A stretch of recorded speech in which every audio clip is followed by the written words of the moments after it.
Hi guys, welcome sa buhay ko. Wala, share ko lang kahit di nyo ako kilala. And today, samahan nyo kami pumunta sa Divisoria. Magkakasabay yung off namin to, so why not kako na maglibot kami sa Divisoria tapos diretso kami sa Quiapo. Tagal ko na nagko-commute dito sa Manila pero wala pa rin akong beep card. Ganyan yung mukha ng gagastos, di ba? Sana all. Ano yan, happy kid?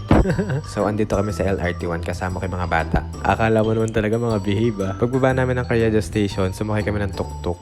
Tuk-tuk daw, ano yan, Thailand? E-bike lang talaga yan, ante. Tapos di ako na-inform kasama pa namin si Catherine Halili.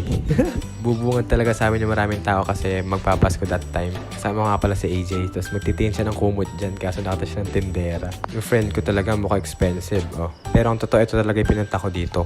Kasi talaga na-miss ko to. Sinabi ko sa kanila ako napipila. Tapos doon sila sa Santabe. Kasi ang dami talagang bumibili. Ngayon ko lang napansin, mukha pala akong tatay ng tatlo kong kasama.